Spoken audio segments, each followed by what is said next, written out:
Welcome to the dungeon. Dum dum dum. This is our last episode of season 2. How you feel about that, Cherise? You know what? I think it's a good closing. I think it's Yes. good. I'm neither overjoyed nor sad. I'm just like, I'm glad that we did this. Mm-hmm. And I think we have a good body of episodes. Some interesting, some maybe like a little slower, some provocative. But overall, I've enjoyed one more than anything else, just continuing to nurture our friendship by virtue of Yes. podcasts.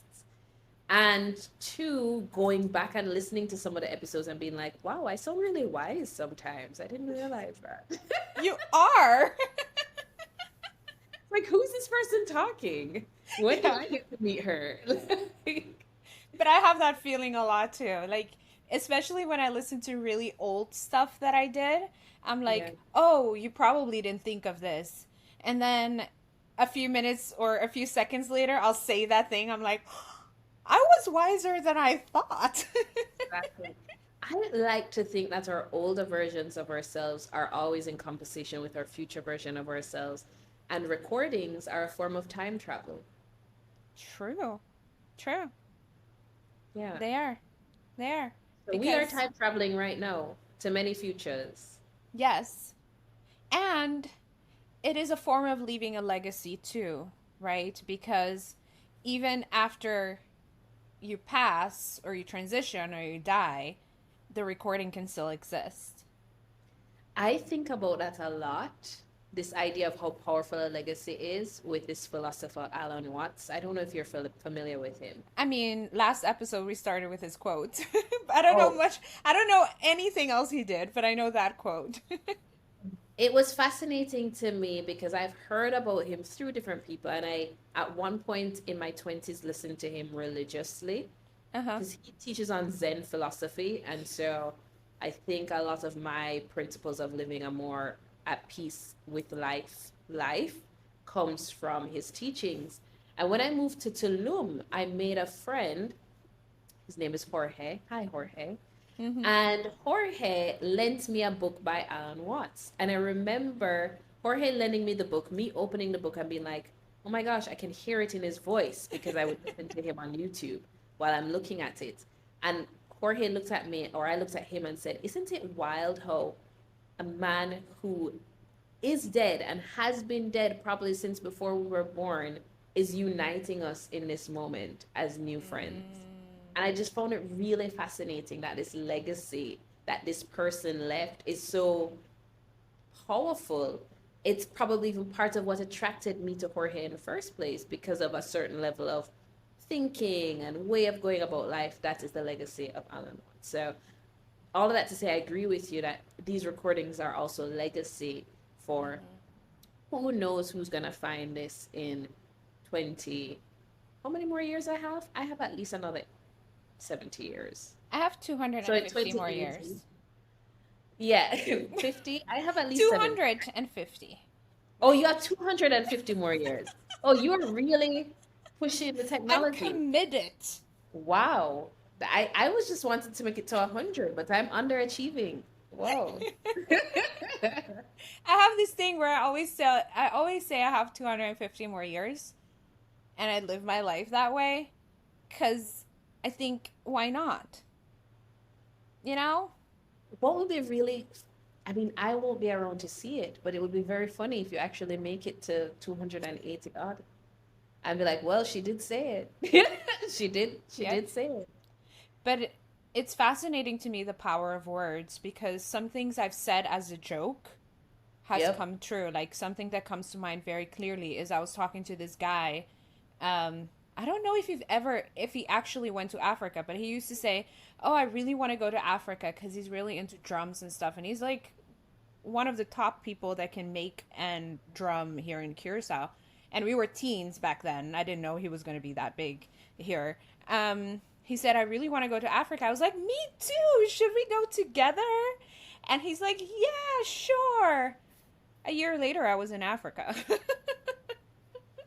You know, I had a moment like that in Mexico. So quick story. I ended up in Mexico somewhat accidentally. Pandemic happened, couldn't go back to Jamaica, fell in love with a lady, went to Mexico with her. We broke up, she left me. But I was there in Mexico, and I was in this town called Querétaro, Santiago de Querétaro, cobblestones, um, colonial style buildings. Architecture's wet dream, really, an architect's wet dream for me Mm-hmm. personally. And artists as well. It's a very culturally rich town. It's actually a UNESCO World Heritage Site.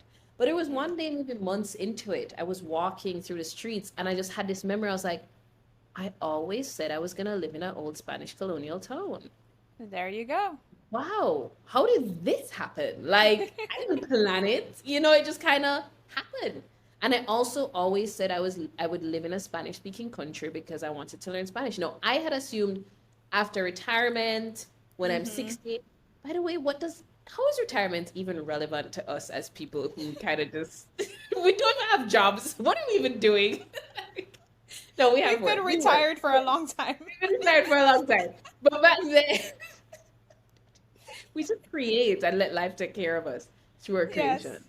Yes. But yeah, I used to think, okay, yeah, that would happen, but maybe in my 60s, but like I'm in my 30s and living in a Spanish speaking country. Y ahora sí puedo hablar español muy bien. And I can Mm-hmm. speak Spanish very well now. And it's like shit happens. So I think we also have to be very careful of the negative things we say as well. It's not a joke thing. It's not a joke thing. Well, you could always say you're gonna live in an old Dutch colonial town, also I on a World Heritage Site. Uh I huh. could. I could. I am gonna visit Curacao for sure. I'm gonna visit for one of my birthdays during Kaya Kaya. Yes. I will. Yes. I will. With Yeah. excitement. It's really So, nice. what are we talking about today? We're talking about death and passing, which death is obviously, we all know what that is. But there's different versions of death too. And Mm. passing can relate to death, but also passing in the way of passing. How do you describe that type of passing? It's like, um, Being perceived as something other than than what you how you actually are. identify or what you Yes. identify. Yeah. So having your identity be assumed to be one thing when it may be different. So we probably hear a lot about white passing people, which may Mm-hmm. be like a black person who has, ancestry, European ancestry as well, but has come out very, very white. So people just assume they're white. Or Yeah. straight passing, someone like me who is a queer woman, but I mean, I actually have a problem with this Sheedia because so there is I saw a lady the other day, Mm-hmm. right? And I thought this lady looks very interesting and I would like this lady to just give me a vibes. The lady came up to me because I had performed at a show. I was performing poetry. She came up and she came to say, "Hey, I really like your poetry." Mm-hmm. But she said it in the most non-vibes way. Like there was no flirting, nothing. And I know I'm a beautiful lady, and she was a beautiful lady. No, she could have a partner. It could be that she's taken, it could be. But I also think I look too blood clot straight. So the ladies Mm, don't know, right? I'm so straight passing. The ladies yeah. don't know that I'm here. You know what I'm saying? Like, I'm here. I'm here, ladies. I'm here. Yeah. Just, just. I think a couple episodes ago, I told people to slide in the DMs. No one has slid in the DMs. Sure. Sure, but I'm here. Slide in her DMs. Yeah, but I was No thinking matter about it. what year you hear this, if you hear this in 2024 or 2084, slide in the DMs. This is our message for DMs might not exist at that time. figure it out. You can find it. I'm sure you can find it. Send a But yeah, dove. passing is the assumption. You know what's interesting? We talk about death and passing, and just as you say it, we know that we talk about passing in death as passing to another side or passing from one phase of existence. I would almost, maybe I want to get poetic with this. I'm thinking about it on the spot, so don't curse me if it doesn't make any sense. Mm-hmm. There's a part of passing that could probably be a death as well. So the fact that I Yes. pass as a straight woman is almost like a death to my queer identity Yes. in the A hundred moments that I percent. pass, you Yeah. know? Yeah. I've thought about passing a lot this morning in regards to neurodiversity. So I have ADHD, self-diagnosed, but I'm Mm-hmm. sure I have it because I've researched it so much. Um, but I can pass as not being neurodiverse, right? And I think as a child I've created many systems in order to do this. Um, but I'm also like I have a very high IQ and I'm highly intelligent. Like my mind can think very quickly. That's also an ADHD thing, but it doesn't. It's not the same for everyone, obviously. So I've been able to pass as a very intelligent person, even though I'm neurodiverse. And I wonder sometimes if I was diagnosed as a child, how much that would have helped me grow and evolve as a person, but also how it potentially could have held me back. Because the schools that I went to, especially my high school, was very open about people having different issues. Like they were very mindful of that. But also, I feel like they kind of put too much attention to it, to the point where it's like, oh, you're neurodiverse. Let's make sure like you're okay. Which I think had I been diagnosed back then, it might have held me back too, right? But coming into adulthood now, it has impacted me so much, especially in the business sense, because I've become very good in some ways of forcing myself to do things.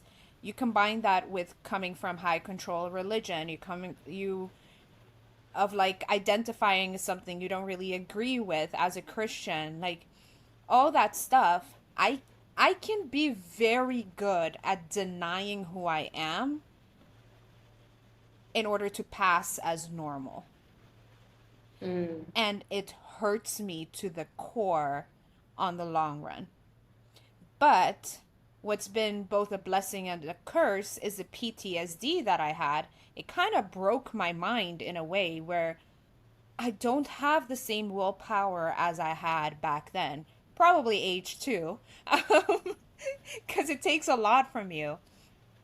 But yeah, it's been fascinating to me that, hey, I don't need to pass anymore, but how much has it cost me? And has it cost me as much as I think it has in some degrees? That's a question of showing up in your authenticity or not, or to what degree do you show up in your Yeah. authenticity, how people can relate to you based on that. Yeah. And I don't like the ADHD label. Not for you. Yeah. Yeah. I accept it for you. I would assume, based on the little things I've heard, that I'm also quote unquote neurodivergent, but I like to think that I am the definition of normal, like everybody else. Yeah. Okay. Yeah. So I like to think.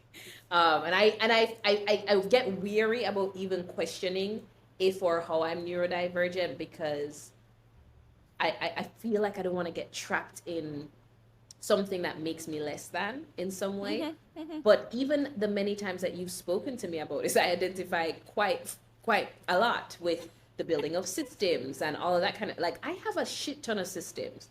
And my friends will look at me and think I'm either extra or genius. And I do think it's like a little bit like I could be on a It's spectrum of both. something because it's Yeah. just it's how I organize ideas. I have to see things. If I don't see things, it's out of my mind. If Mm-hmm. you're watching the video, there's some post-its behind me. In my bathroom on the tile, there's writing everywhere with checklists of what I'm supposed to eat throughout the day and all of my checklists of activities for the day. If I don't do that, I can go into a frenzy. I really can. Yeah. I use my calendar a lot religiously. If I don't, I can go into a frenzy. No, I also think that perhaps the way that we are as people who may have limited attention span could also just be related to being more present. I don't think life is this super structured thing, and I think the challenge is not so much us, but the system we're existing in. So the system Yeah. is trying to make this super rigid but time block way of doing things. And it's like, yo, a butterfly flies on this flower and then it stays there for half a second and it moves to that flower and then it sees the sunshine and it flies in the sunshine and then it go, it's so, life is so unscripted. Mm-hmm. Nature is so unscripted if you just go and look at it. And I've realized that the ways I'm most productive is when I operate that way. Yeah. So, for example, if I'm in someone's house or in someone else's space, it's challenging for me because I have to stay within certain rules. If I'm in Mm-hmm. my own space, there's at least 10 pots metaphorically burning. I will go wash my hair. I'll go plait my hair, like plait two plaits, and then I'll go walk and put something on the stove, and then I'll go write in my journal for a couple minutes, and then I'll go draw something, and then I'll go check on an email, and I'll just be repeat going around this circuit until Yep. it's all complete, and that's how I work, and that's what works best for me.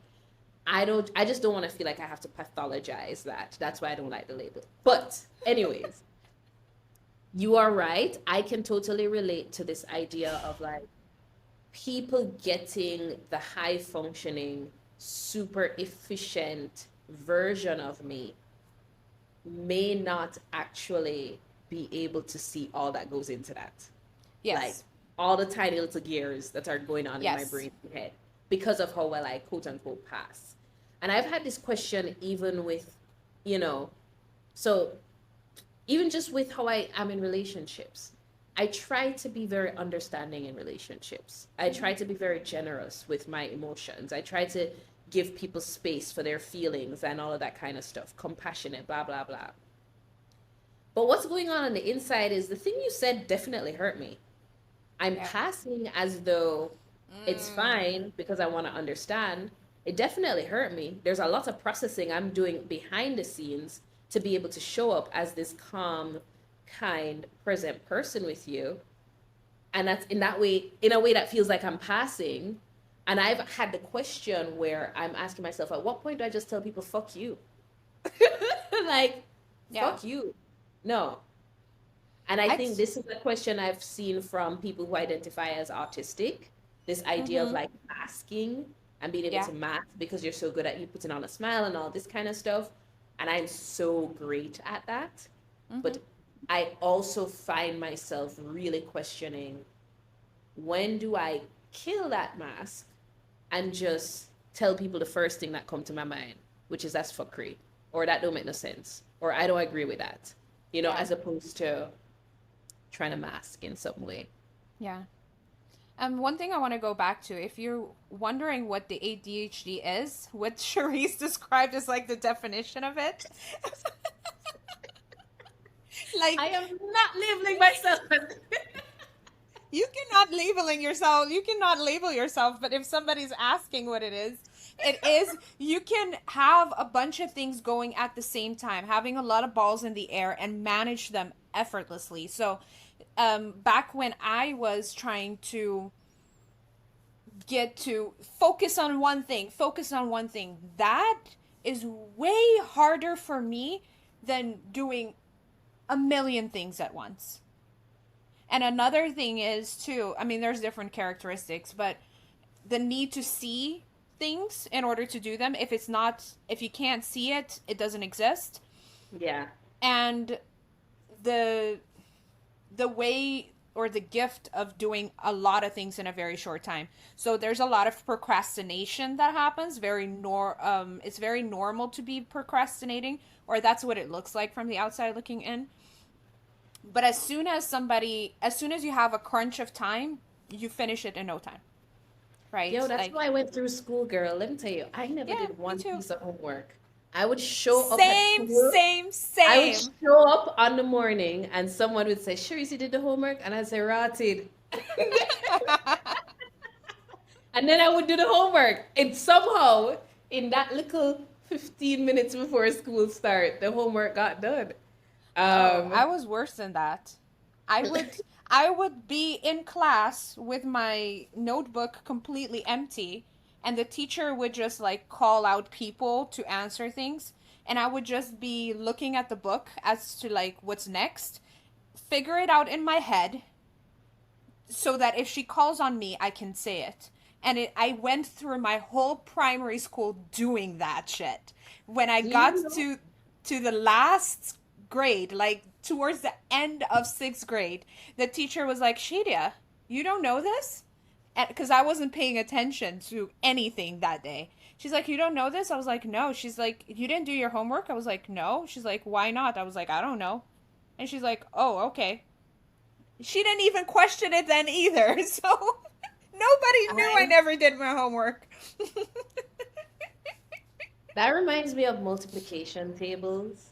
You know, you were supposed to memorize them. 2 times 2 is 4, four Yeah, yeah, times yeah. 2 is whatever. I never memorized it. I always added it up on the spot. Oh. Like I never ever memorized them. So even now, I remember some stuff. So I know some key stuff. Like I know the squares. So even now, like I can't tell you what 7 times 8 is, but I know what 7 times 7 is, and then I quickly add that to 8 to 7. True, I true. don't I know. do that too. Yeah, yeah, yeah. You I know, do like that too. that's kind of the way I work it. And I kind of always felt like I was cheating, but I mean, you get the answer, so it's like whatever. It's I whatever. did force myself to study it and remember it back then, but that's also a form of passing, right? Like I can force myself to remember things, but it takes my whole soul in order to do that. Like when you talked about passing is death, a part of me dies trying to memorize things or trying to remember things in my head without visualizing them or writing them in one way or another. Um, so even though I did remember them back then, nowadays I just add it like you said. Yeah. Yeah. I definitely need that kind of anchor when it comes to writing stuff. Yeah. It, You know something I want to consider when it comes to death mm-hmm. or passing. So we talked about passing as passing, but let's talk about passing as death. And part of the reason why I think we were inspired to talk about it is because this is our last episode. So in a way, this Yes. is the death of this version, even if I come back at another time, of this version of the podcast. Mm-hmm. And you asked me how I felt about it. And I told you, I mean, there's a relative neutrality to how I feel about it, you Yeah. know? And I wonder sometimes why, as a society, we act so surprised when people die. I mean, I'm Mm-hmm. sure tragic deaths, sure, there's a level of surprise. But even then, we're all gonna die. You know, and it's so for me, there's this weirdness with how we go about death, where it's like when it happens, people are like, oh, did you hear about such and such? Da, da, da, da. And I can understand the sadness for sure. Mm-hmm. I The can understand shock. grief, the shock. You know, it's a at the time it happened, it was like you've been going on in a certain way with people, and so all of a sudden that changes. But I wonder if it wouldn't serve us to be educated in a way where death is more present in our awareness, so that even how we engage with people has a certain awareness of death. And as I say this, I'm thinking about actually how I view relationships and the balance I'm trying to find with being connected, but still some level of cynicism. Not cynicism in a bad way, but being deeply connected with people, but also at all times being aware that this could end It can tomorrow. end. Yeah. Yeah. Because they have historically, Mm-hmm. most of my relationships have ended Most at some point, relationships have ended in general in life. whether by death or separation. Yeah. I even think now as I'm saying this, because I know it can probably sound like I'm being really a little bit of an asshole as I say this, but I'm not saying this to be an asshole because I also feel the pain of unexpected separation. So for example, I've been separated from my family because of ideological differences, and it's been something that's so painful for me. And I was processing it this week, and I was just thinking, Sharice, a lot of people weren't grown up with their parents. Mm-hmm. A lot of people's parents died when they were early. Yeah. Maybe in a historical time when you lived in like in cave and village kind of stuff, you may have been a warrior who was sent off to war, and then by the time you came back, your whole village was gone. Mm-hmm. You know, like this, it's almost like I have this expectation that this relationship should have existed into eternity. And sure, Mother's Day, Father's Day, and all of the programming makes us believe that. But would it serve me, or would it have served me to have been deeply in connection with my family while also very much aware that at some point this will end? So at the point of the ending, I am not like, oh my God, what happened? You know? It's just a curiosity I have. I've always been very comfortable talking about death. And people always turned me away from that conversation. And I'm talking about childhood, early teenager, early adult, like my basically my entire life. And people are like, "No, Sheedia, you really want to talk about death?" At a very early age, I was contemplating how I wanted to be buried. And I would tell my mom, and she's like, "I don't want to hear it. I don't want to hear it. I don't want to hear it." Now, I I think everybody that's close to me knows what needs to happen when I die. And I don't think they even conceptualize me dying, but they know what the steps are. you know? And I think it has to do with the fact that I have died before. So, Mm. when I was 3 years old, I drowned at a party for my friend that was 3 years older than me. And all the kids around that age can swim, and so I couldn't, and they put me in the little shallow side of the pool while all of them were having fun at the other side, and I was like, I'm not having it. Like, I don't know these kids with floaties that don't say nothing, that can't speak. I want to be with my friends, so I quote unquote swam to them and never made it. Um, Like, uh, so I think there is a different relationship I have with death because of that. What I can say is death was very peaceful. I have, I can remember hearing my breath stopping, like hearing it, and not hearing it anymore. I can and you remember, didn't freak out? no, I'll get to the freak out part. Hold on. I remember seeing things from a bird's eye view. Like, my next memory after that breath part is seeing things from a bird's eye view. So then seeing my friends there, seeing my dad at the side of the pool with his people, all that stuff. But there's not a lot of memory anymore until I can see it again through my eyes.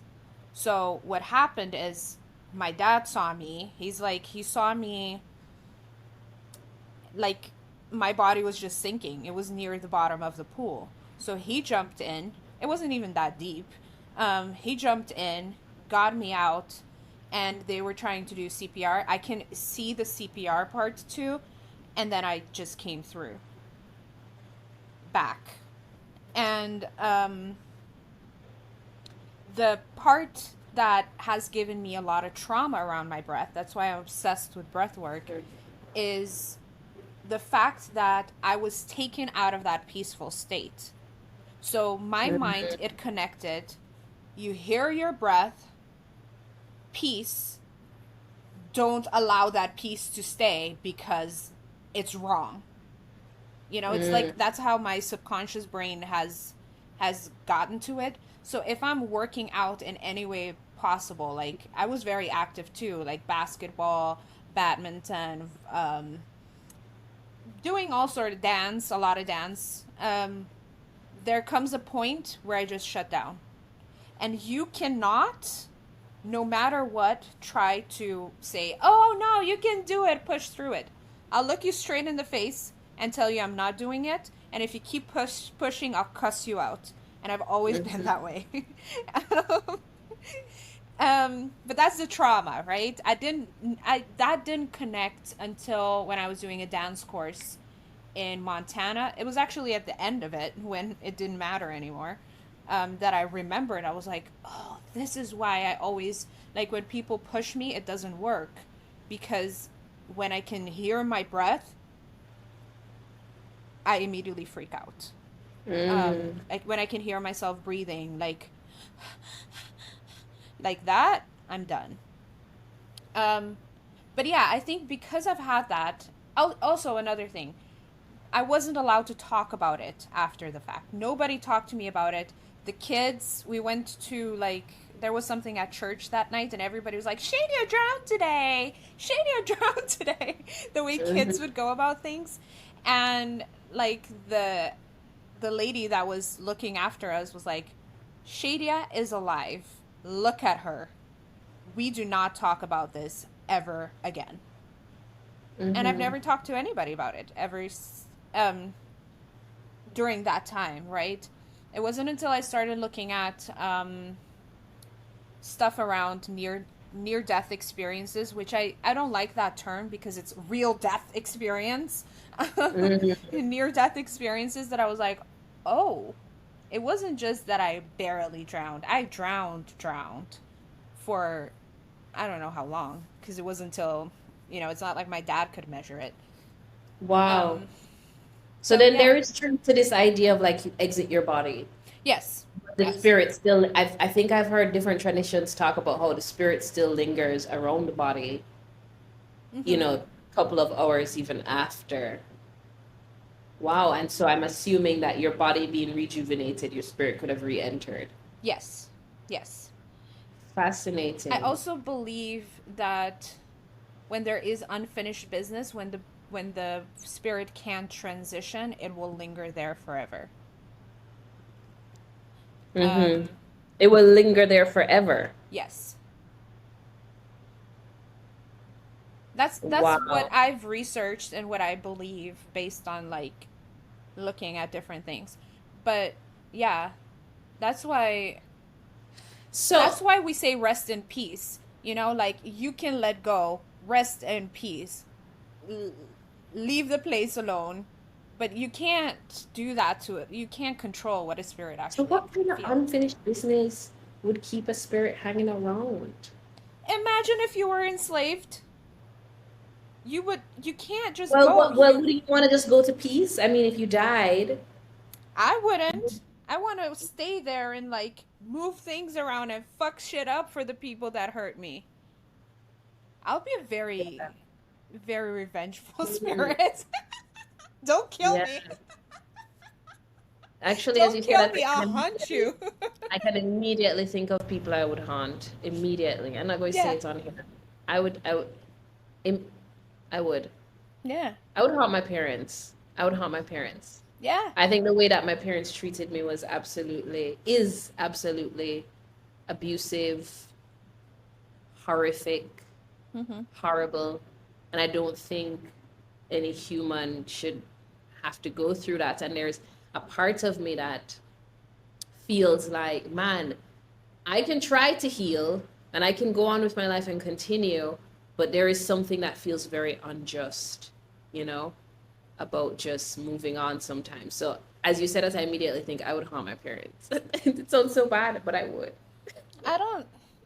Right now, I don't think of anything that I would haunt, which is interesting because a lot of. I've had relationships in the past that I was really angry at, including my parents in some degree and church people. But Well, I, I guess that just means it's been resolved. yeah, yeah, like I In don't my feel case, like I it's need to not go back resolved. and like It's not fuck them up. resolved. In my case, it's not resolved at all. Yeah.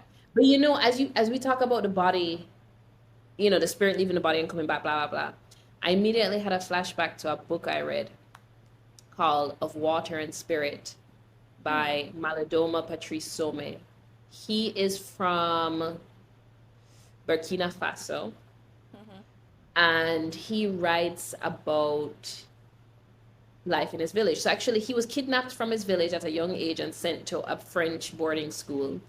And then he escaped from the French boarding school and went back to his village. But from the boarding school, he would have gotten Western education, blah, blah, blah. Mm-hmm. So once he had left his village, he started writing about some of the stuff that happened.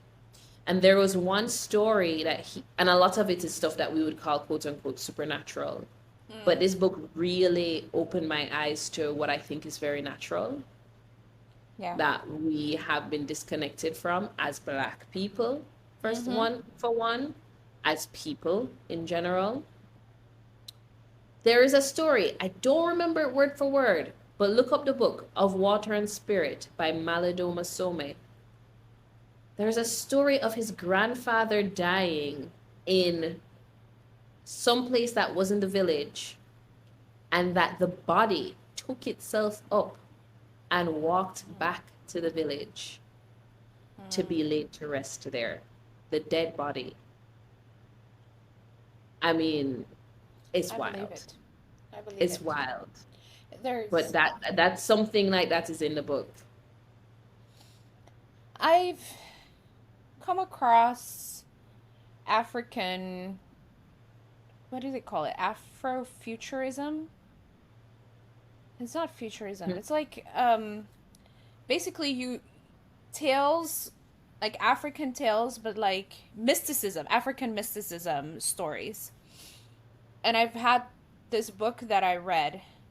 One, that's where I got that story. That's what I feel like I've gotten the confirmation that the spirits need to transition, and if they don't transition, they'll linger forever. Because that's the first story in that book.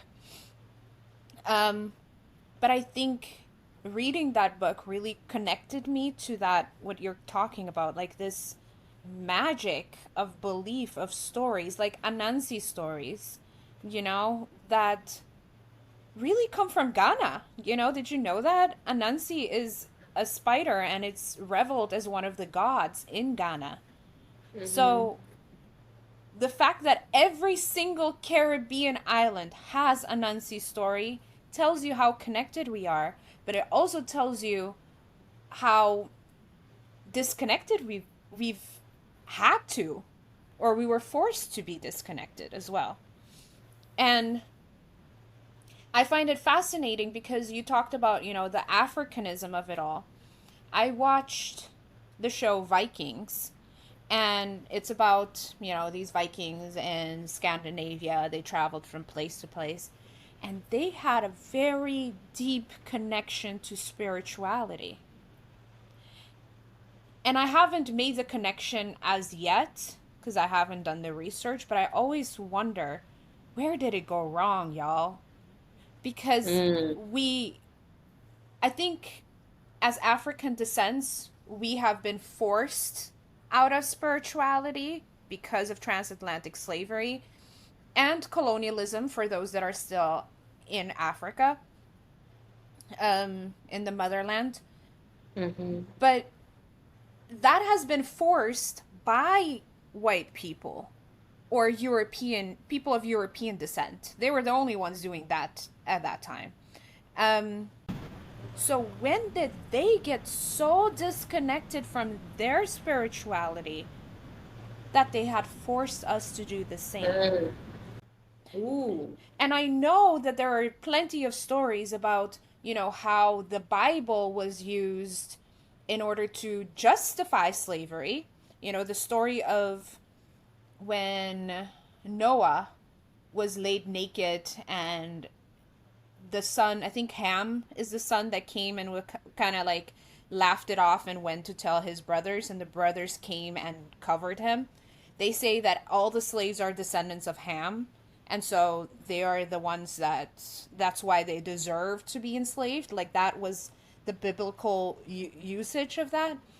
Hmm. But I think there's even something deeper because I also know that um, Christians colonized um, some of these other places. But I'm like, but where did the colonization start? Like, where did it go wrong that people just like the domino effect ended up with, let's say, us at the end of it, losing That's a our very connection? curious thought.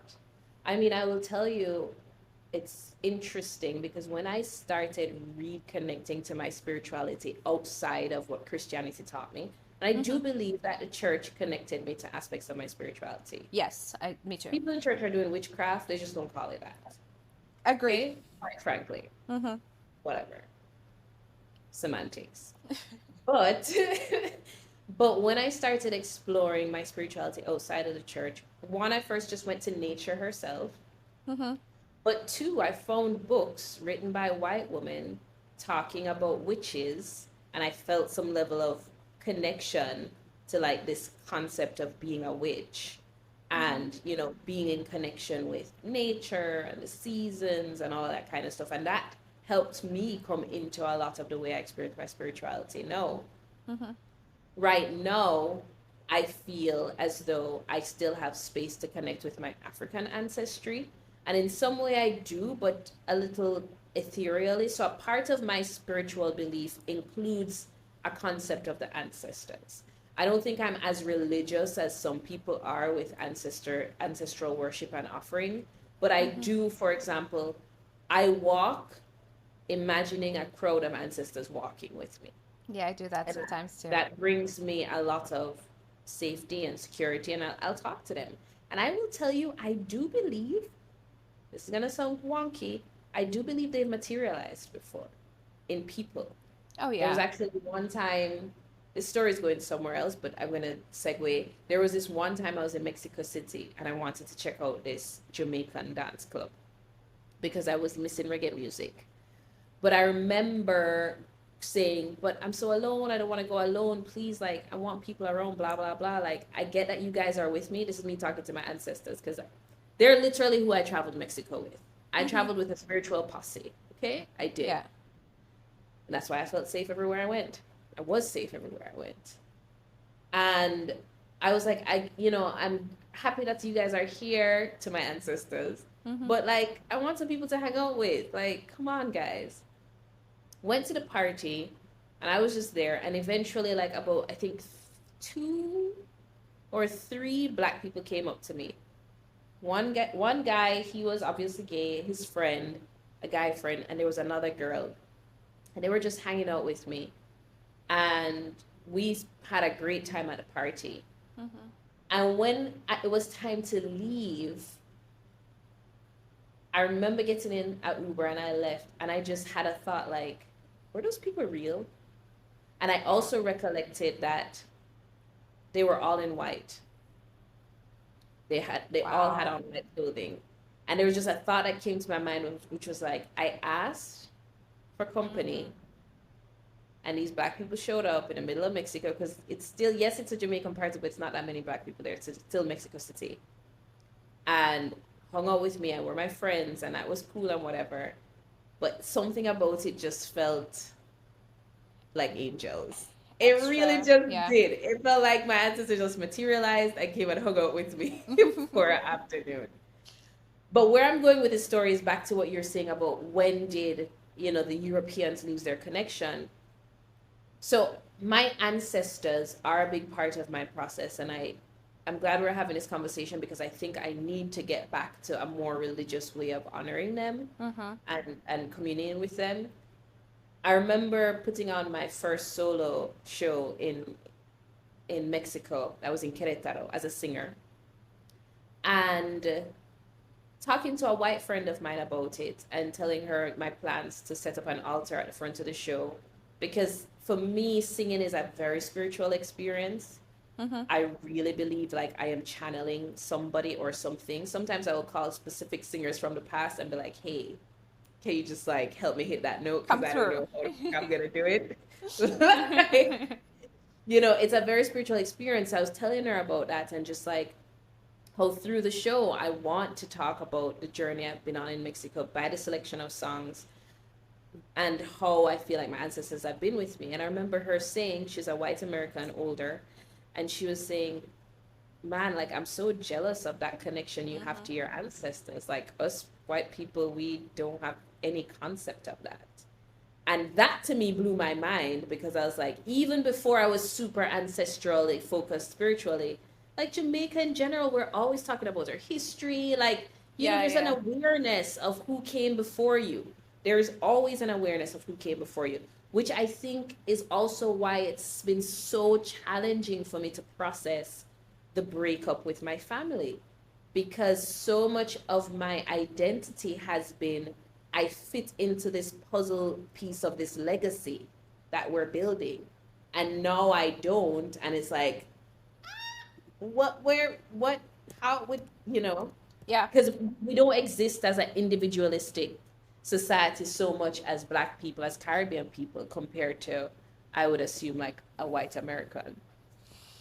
It's interesting you say that because I was in awe of how much honor there's given to ancestors in Jamaica. Like I remember like just going to town and people are like, "This is Sam Sharp Square," and this is who Sam Sharp was, and I'm like, okay, there's a square named after a person, and this person, like, it's great, but I've never experienced that. There's places named after prominent people here, but we do not give a lot of honor and space to that. And Mm-hmm. recently I went to a talk on, how slavery and those things impacted us today. Like I that's my jam. And somebody was used the word the Dutchification process that Curacao has gone through. And it was a very brief period that they mentioned that, and it didn't go into details. Like they just like it was part of the intro. It wasn't the meat of what they were talking about. And I feel like that explains a lot. Mm-hmm. Our Curaçao's proximity to whiteness has given us a leg up economically in the world. It is the reason why so many people from different parts of the Caribbean migrate here because they can find jobs and those type of things. But people don't see what it has cost us. And I talk about that all the time. We send about 300 students to the Netherlands every single year. These are the brightest, most amazing students that Curacao has. They go to the Netherlands. Oftentimes, when they arrive there, the Netherlands is so glorified to them, and the process of becoming an adult and liberating yourself and the possibilities, all that stuff. People do not see the cost that it's costing them. I see the same thing. I have a bunch of Jamaican friends in the States. I see how much it's costing them emotionally. I had a talk with somebody recently, and he was talking about his friend that lives in New York. And I said, "Why don't you go visit her?" And he said, "Do you know how complicated it is here? Like, if the police stop me, I might be dead." Mm. And he walks around with a gun and all this stuff. And I'm like, dude, you weren't like this in Jamaica. You were free. You were yourself. Not to downplay, crime and shit that happens in Jamaica, but it definitely was not at that level, right? And that is also a very extreme example, but the microaggressions, they eat at your identity. And if you're not standing up and saying, no, this is not me, this is them and the system and all that stuff, it keeps eating at you. And that is why, even though we have great Caribbean people that have succeeded abroad, we they do not succeed at the level of their talent. The same thing also happens in the Caribbean, because I don't believe we we still downplay ourselves in comparison to other countries and other nations and what's actually possible for us. How many times I hear people say, "Oh, that's not possible here. You can't do that here. That's not okay." Like, I do understand that there's a certain level of truth to that, but if also we stay there, we're going to stay there forever. So there's a balance that needs to be had. I don't even remember where because I'm like, I don't even remember where So we you're started talking this. about just the ways in which at least Dutch Curacao people have been Yes, so of Dutchified, Dutchification. yeah, Yes. Dutchified out of their, I don't know what's the racial makeup. It's not just black people, it's quite mixed. Yeah, it is, because we have a lot of immigrants and always have. And Curacao has always been an island of immigrants. Like even the indigenous Arawaks would go back and forth between Coro and Venezuela and here, right? So we've always been that. Um, But yeah, I think the Dutchification of things, it costs us. It costs us our connection with our ancestry. You know, at the I level mean, you that say that, and we I can't would connect. also argue the same for Jamaica in terms of, our Britification, if that's a word. And just the properness of things. Funny enough, you're talking about how microaggressions in the US can slowly eat away at a black person. And for the 2 years I lived in Chicago, I can say yes to that, even though that's technically a brief amount of time. Mm-hmm. I definitely experienced microaggressions. At first, I didn't think it was a real thing. I was like, what are these Yeah. people talking about? Like, I dated a woman who would talk to me about it all the time. And I was like, you just have a chip on your shoulder. What's wrong with you? Mm-hmm. But over time, I started seeing how you just can feel a difference. You can feel the difference of how I walk through Jamaica and how people respond to me versus how I walk through the US and how people respond to me. You Yes. can feel that difference. So Yes. I agree with that. But when you said it, you know what I thought about, and this is just selfishly, the microaggressions that exist in Jamaica as a queer and or sexual person. Yes. That also And costs you.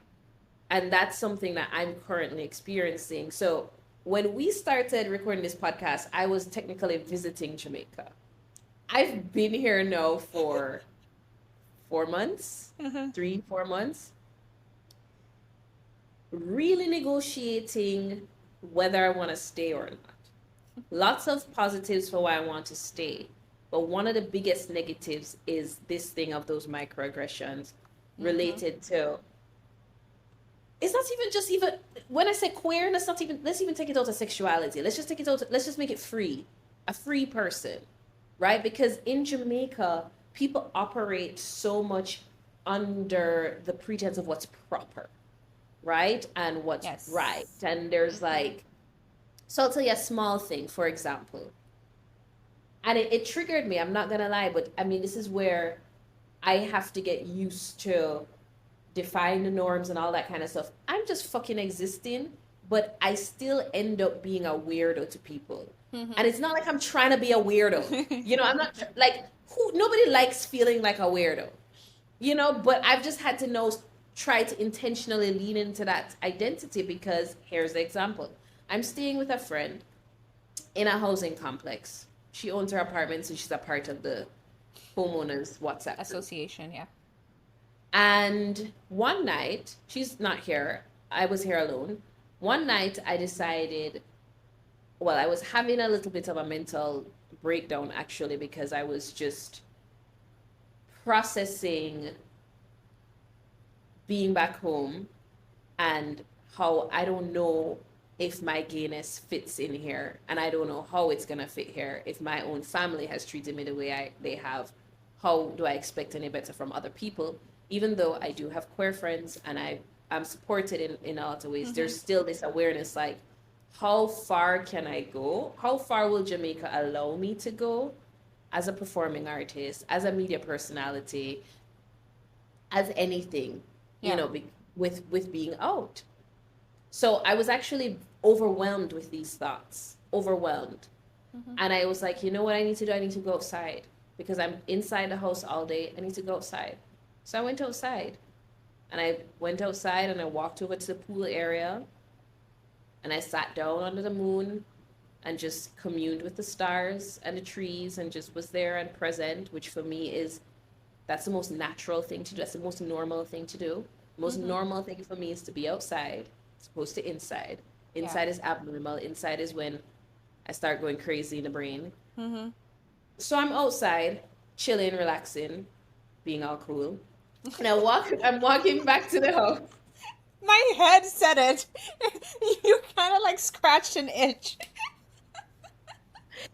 And I'm walking back to the house. And I don't know if someone saw me from the window, but someone happened to be driving in at the time that I was walking back to the house. No, I will also say I was in a long flowing white Tulum dress. And I remember when I was walking, I was like, yo, if anybody's seen from the window, them going to think it's duppy. It's like, but anyways, a car drives in while I was walking back to the house and I come back into the house. When I come back into the house, I see a friend from my text, a text from my friend, and she's like, "Hey, Cherise, are you up?" And I was like, yeah, what's up? She's like, were you outside? I was like, literally as I walk in the house, and she's not here. Mm-hmm. I was like, what? The neighbors see me and think said duppy. And she's like, yeah, someone was commenting, like it just was an oddity. And the use of that word oddity triggered me because I'm like, the most natural thing, again, fuck colonialism, fuck everybody needs to live in a house, fuck you must be in your bed at nighttime, whatever. The most natural thing for a human is to be in nature. Mm-hmm. Okay? To be outside under a tree, being with nature. The fact that me wanting to be with nature is described as an oddity, is a thing that has to get into the WhatsApp group. Why does it have to get in the WhatsApp group? It's just like, why? Why? I don't want, it's just, it's a closed complex. I'm obviously not a thief. No thief don't look stylish, so. You know what I mean? Like, I'm in my flowing goddess Tulum dress, right? It's like, what? But yeah, when she used the word oddity, I was like, yeah, I guess that's just how a lot of people define me. Yeah. And for me, that's what I would also define as a microaggression against my freer way of existing.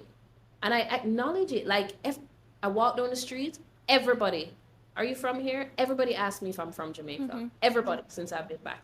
That for me also feels like a microaggression. Why? Because I'm existing in a freer, more flowing energy that could not possibly fit into this overstructured, proper way that people should be. Yeah. And that, it's challenging to negotiate because it's like, I'm just trying to exist, but I'm also aware that my existence creates this tension with the way things naturally are here, normally are. Yes. It's why people move away from their true self.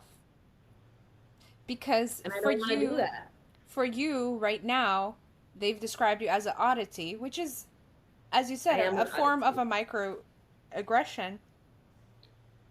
But that gives you the option. Are you going to continue being one in your authentic self, or are you going to try to be normal and then you wouldn't get those texts anymore? But you might go crazy mentally. You know? And another thing that's interesting, when I moved back after being a missionary, given I was going back and forth with Curacao, like I spent a few months here in between courses and stuff that I did all the time. But when I came back and I moved back, I was a tour guide. And my English can sound very American. It's way less American than it used to be honest. Like if you go on YouTube, you search my name and you see those old videos of me, it's very much like, this is da.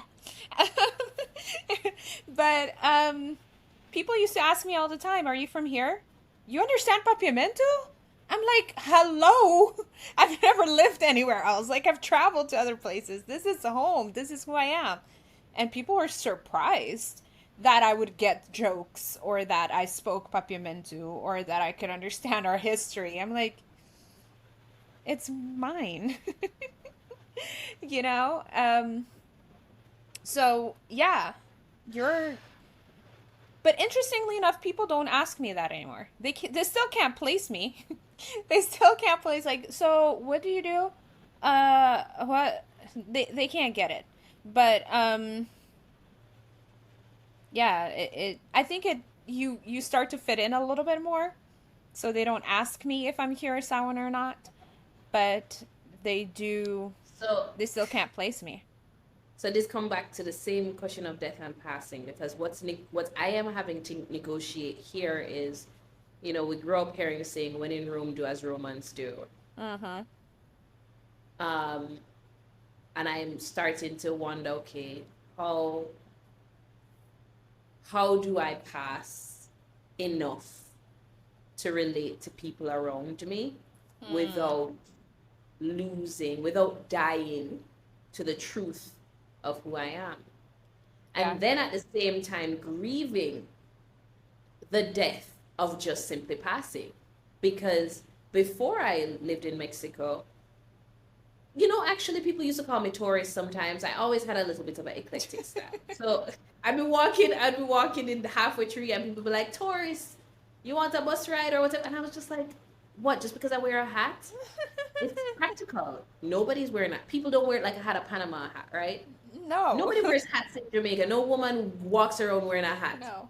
But if them go on vacation to Florida Yes, or then some they other have one. Caribbean country, them wearing the hat. But why the sun hot? It's practical. Anyways, I've always had a little bit of an eclectic style, but still I fit in a little bit more. Yeah. I definitely fit in less. And so there is a depth to the way I used to pass. There's a depth in the way I used to pass as just, The privilege. every Jamaican girl. Yeah. And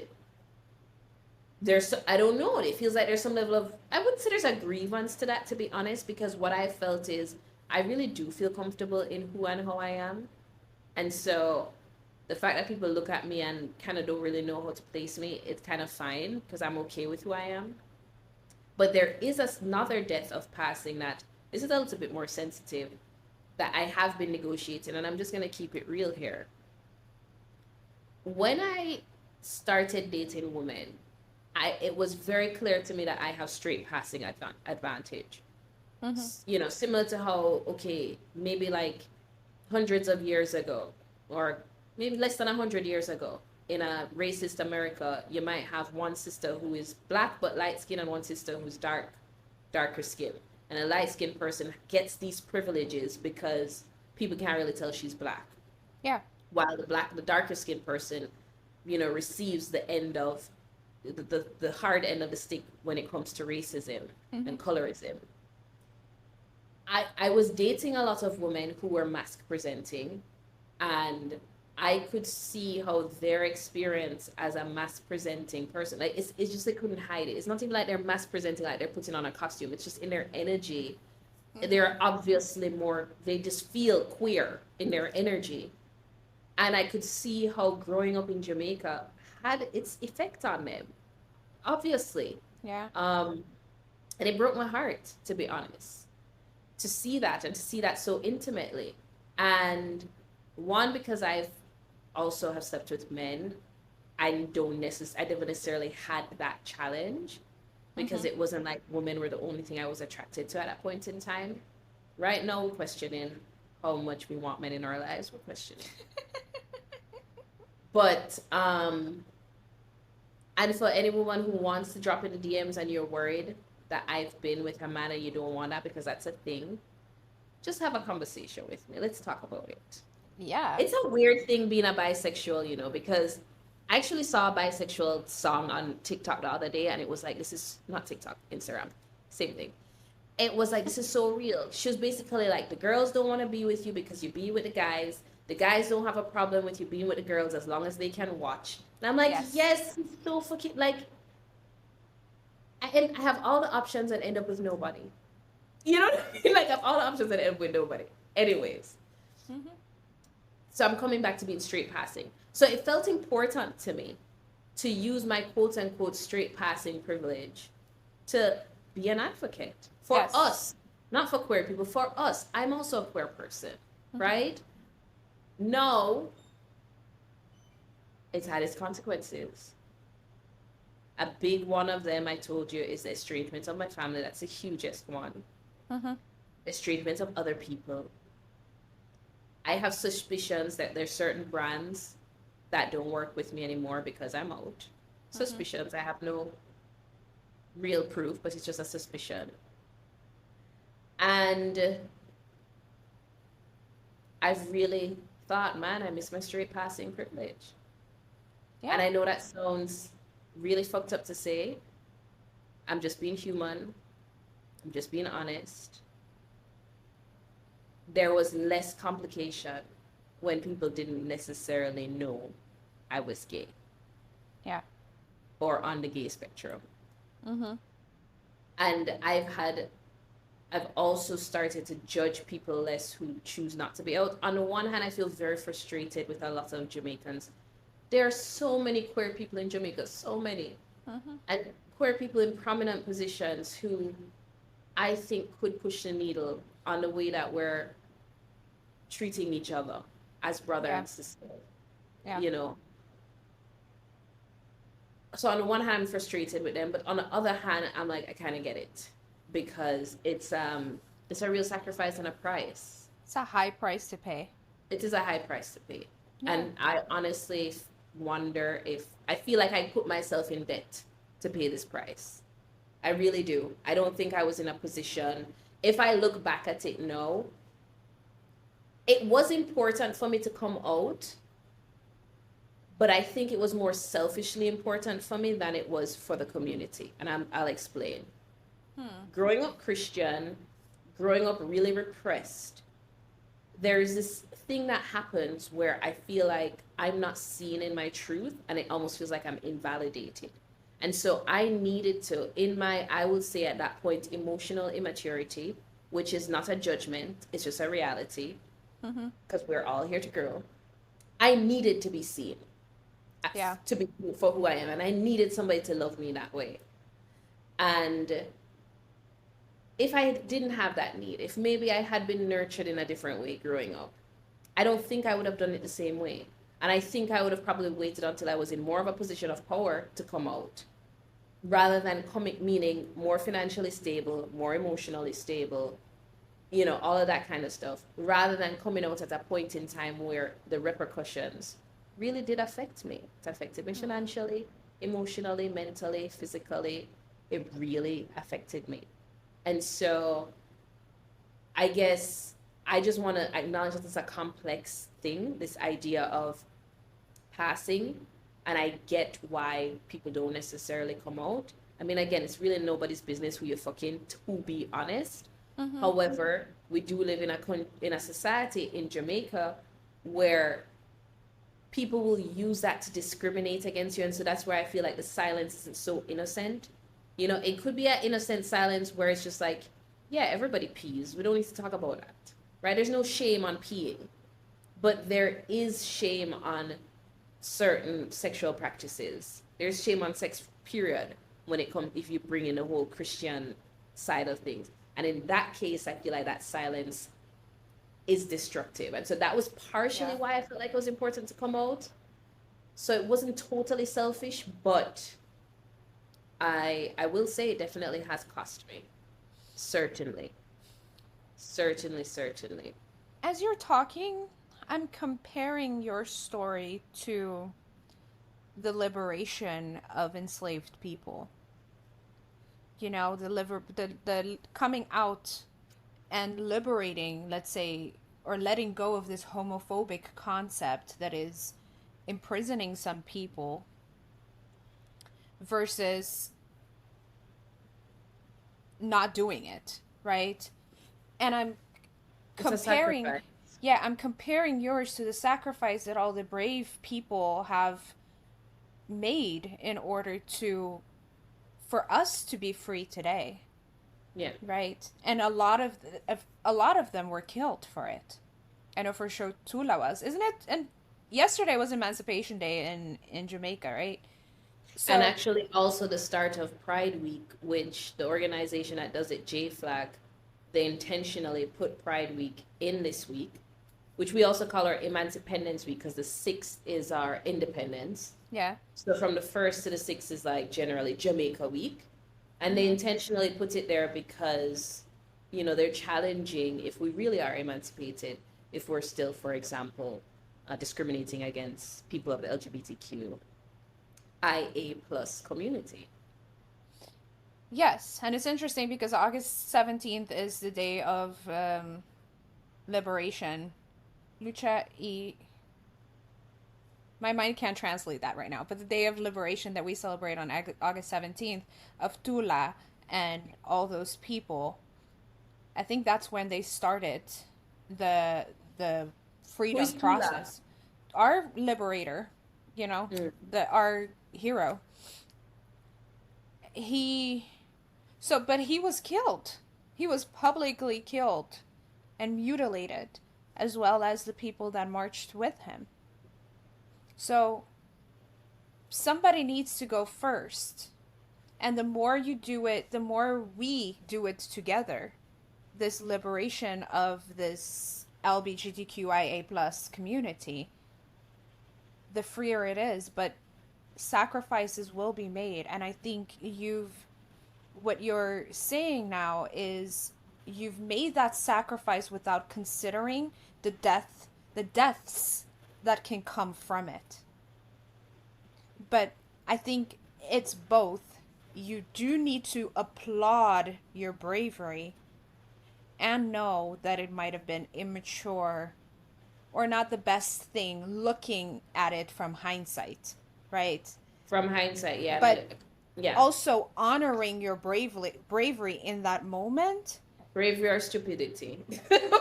I will not call it stupidity. I think honoring your bravery with the information that you had available to you, right? Like we're all doing the best we can with the information we have available to us. And so, And I will say it's not all for naught. I don't know if the sacrifice has been worth it yet for me on a personal level, but the intention I had was I want to come out because I just think we need to talk to things. Like things that are just being hidden under the surface. We're not talking about there's no opportunity for it to ever get better. And I would say what really inspired me was experiencing queer safe space in Chicago and saying, okay, I don't think in my lifetime Jamaica might have this level of a queer safe space. I don't know. But I do want to be a part of challenging the way it's unsafe.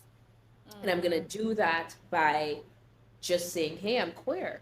And see what that does to people's cognitive dissonance. You know, someone you love. At the time, I was a relatively public figure because I was Miss Jamaica Festival Queen. Someone who's talented, who looks straight, who whatever, is also coming out as queer. What are you going to do with that information? I can't necessarily say what anybody will do with the information, but I just felt like it was important for me to just put the information on the table for people to negotiate themselves. And since I've been back, I've gotten proof, just a handful, that it has. So for example, I had one person who I knew socially before, we'd see each other at different cultural events, and he came up to me and started talking to me about his trans daughter who doesn't live here, but just started talking to me about that process and being able to accept it and all of that kind of stuff, and saying, hey, you know, this was something I wanted to talk to you about because I've been quite public online about my own queer journey. And so when I saw that, I was like, okay, me personally, I have influenced the having of conversations. Yes. So fine, you know, but I don't know if it's worth it for me yet, but that intention did come true. And I also had another friend, quite surprisingly, another friend who I knew in a religious context, who came up to me and told me, oh, you know, I'm in a relationship with a guy now, a man. And we were talking about that and processing that. And again, I'm not no big queer savior or anything, but it's like, okay, conversations are being had. So my presence, my authenticity has triggered something, at least in the people in my immediate surrounding, which is, I think, the point of my advocacy. But yes, it has been a big sacrifice. If nothing else, the sacrifice of the false sense of security I had being straight passing. Which I still have, to be honest. I still have some degree. If people don't know me, don't know what I talk about online or whatever, they'll just assume. Like, I see guys hitting on me at the gym, and I really am at a point right now where I'm just kind of a little over men, I'm not gonna lie. Just a little bit. And I'm like, you guys, you're hitting in the wrong direction. But I get it. I look like, you know, like I look like. Yeah. But yeah. We're getting ready to end this. And a part of me don't want it to let go. But that's the process of death too. You know. Well, then let me ask you, how do you feel about this being our last episode? I feel pretty similar to you. But I feel like a little bit more in extremes. The extreme part of like the responsibility of putting out a podcast every week is going to be done with, and like recording and because there's a lot that goes into it, right?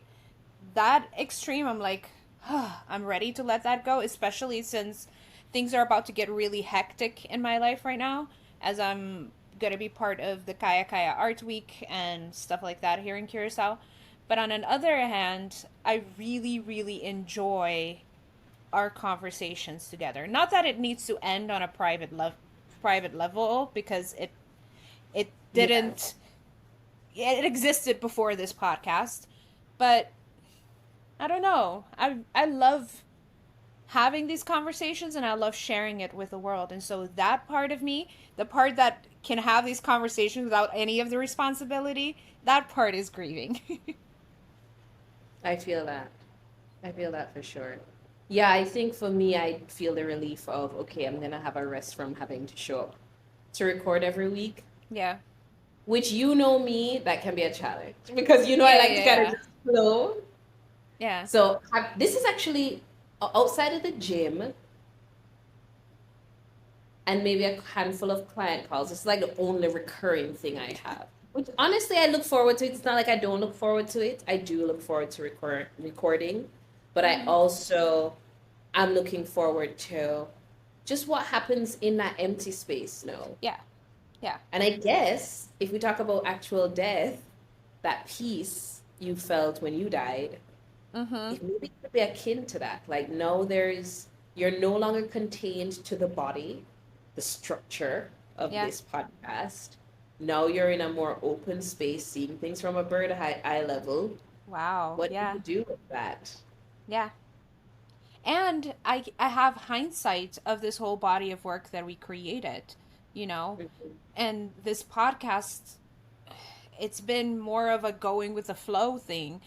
And I think I'm going to take some time too to strategize as to how to continue in regards to, making money with it and bringing on sponsors possibly, or what else, because it was just like, oh, let's go. And it's become more professional and more um, serious than I thought it was when Andy and I just started recording randomly.